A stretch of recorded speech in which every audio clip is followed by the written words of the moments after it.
or Jennifer, or even Rayo? Yes, me. Rayo. Yes. Okay, Rayo Karuna, you will be the presenter, right? Yes, sir.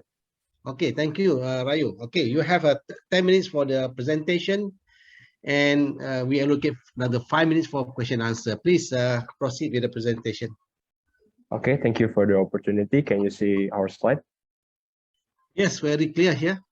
Please proceed.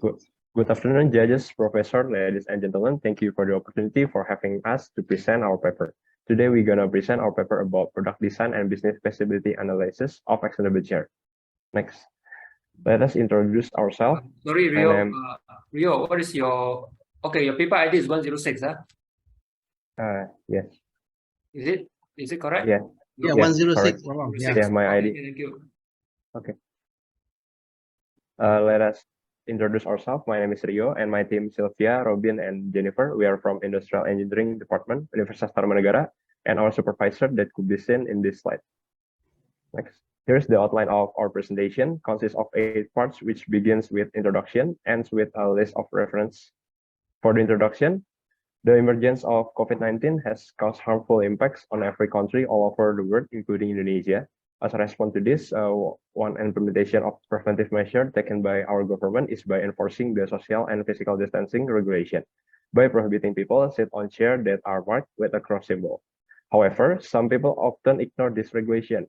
Other than that, many of the current public sitting spaces also haven't been equipped with the proper health protocols and user comfort supporting features. Therefore, this research will focus on the creation of product design called extendable chair that is hoped to be able to solve existing issues regarding public sitting facilities. This research also analyzes the feasibility prospect of a business that will focus on the production of extendable chair. Research regarding the creation of a chair design that supports both user comfort and health protocols in a particular hasn't been done thus far. Although there are several chair designs that were used as a baseline during the designing process. The objective in this research will be written in specific, measurable, attainable, realistic, timely, or smart form that could be seen in this slide. This paper including theories about market research, validity and reliability tests, ergonomic, product design and development, business feasibility analysis, facilities layout planning, and financial analysis.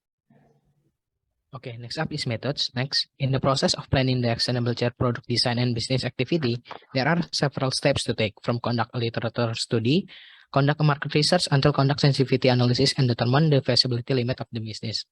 Now we move to data collection. In an attempt to identify the problems regarding public seating facilities and its solution, according to the public, authors conduct the first survey in a questionnaire form to show the probability of whether people purchase the product if the design were to be realized.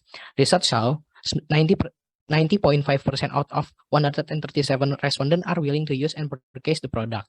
Then the second survey was conducted to determine the importance level of the user needs variable. The most important aspect to the customer is material, followed by complete features, comfort, safety, product aesthetic, and price.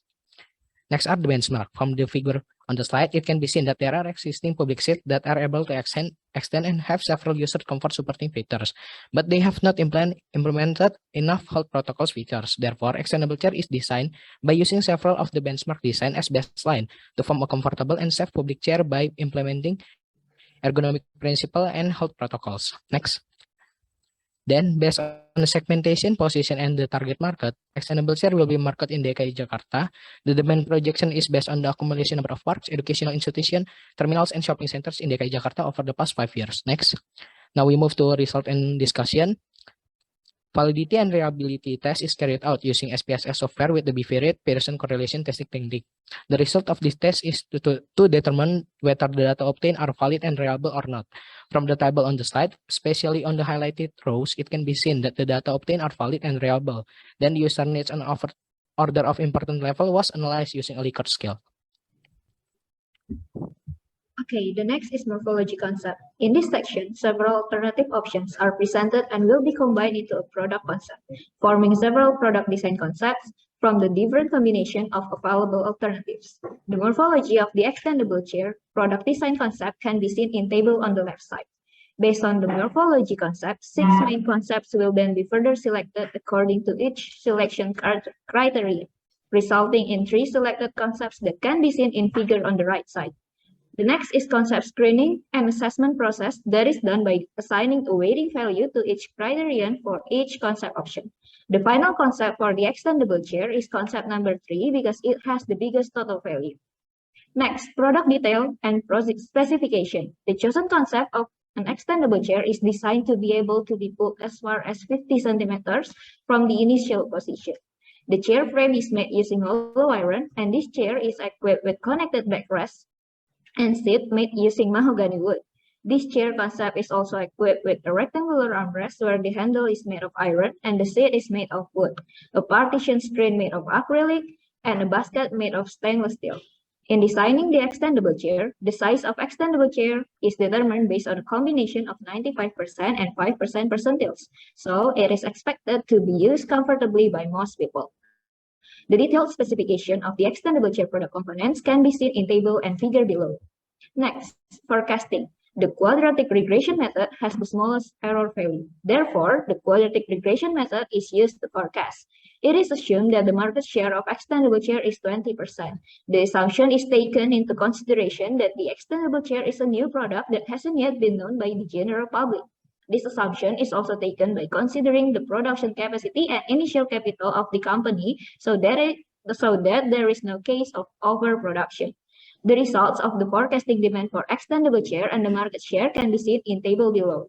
And for the organizational structure set by the company can be seen in figure below. The company has 41 employees consisting of 60 office workers, 9 plant service workers, and 16 operator workers.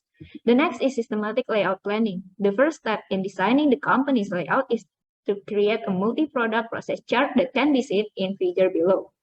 After constructing the MPPC, the next step is to create a from-to chart and then continue with an activity relationship chart. Subsequently, an activity relationship diagram was created. The company's ARC and ARD can be seen in figure below. We also created an area allocation diagram of the company, as shown on the figure on the left. And lastly, we arranged the overall company layout based on every step that has been done, as shown on the figure on the right. Next, we also did an analysis on the feasibility of the business based on the financial aspect of the company. This is the company's cash flow for a 5-year period of time, and with a MAR value of 15%, the results of net present value, internal rate of return, break-even point, benefit cost ratio, and payback period are highlighted on the bottom right table. Next, we then also conducted a sensitivity analysis to determine the feasibility limits of the business. The table shown on the screen shows the limit results of every listed conditions. Next, we're going to move on to the discussion part. First, the market research step has been done according to Kotler through a survey to discover customer needs. The survey results were then tested, and the outcomes showed that they fulfilled the validity and reliability requirements according to Sugiono and Sukaji. As an answer to the customer needs, the extendable chair is designed using the ergonomic principles presented by Sanders and McCormick using the Indonesian People's Anthropometric data. We then also analyzed the consumer perceptions of market opportunities, production processes, to selling and delivering products, as described by Ulrich and Eppinger.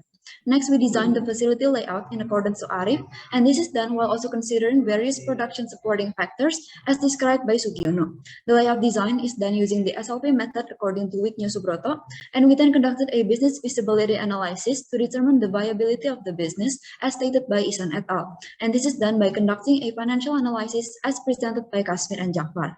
Fulfilling every financial requirements as stated in the previous section, it can be concluded that the business is feasible. Next, several conclusions can be drawn based on this research. First, the survey results that went through the validity and reliability data test are declared valid and reliable. Second, the user needs order of importance begins with material and ends with price. Third, the extendable chair design concept was obtained through a selection process, is based on ergonomic aspects, and is equipped with health supporting. I want to sit down, but people don't care about protocols nowadays. Also, there aren't any gaps between the seats, no partition, no disinfectants. It's horrible. I agree, the chairs looks uncomfortable as well. And there is no armrest too. And I even broke this many books. Where can I put it? On the floor? But my books will get dirty. Or on my lap. Nah. Hi, no worries, because as of right now, the Aswani Sanjaya company has designed an extendable chair that is hoped to be a solution to solve your issues. Are you curious? Now, let's check out this video. Extendable chair. A public seating facility that is able to be extended up to 50 centimeters, equipped with locking irons to ensure the chair's position. Extendable chair is also equipped with permanent and adjustable armrests. The adjustable armrests can be rotated upwards when the chair is in the extended position. It is also equipped with magnets to ensure it stays firm while being used. Furthermore, extendable chair is equipped with partition, disinfectant containers, automatic hand sanitizer dispensers, and baskets. When the pandemic is over, the locking irons and partition can be removed. The adjustable armrests can be rotated back downwards, and by pushing the chairs and insert the locking irons, the extendable chair can be restored to its original position. Therefore, both during and after the pandemic, extendable chair will be able to function as a public seat to the utmost. So, how was it? Only at this price, extendable chair can be a solution for your public seating issues. For more information, you can contact us from here, or even here. And remember, prevent, not medicate.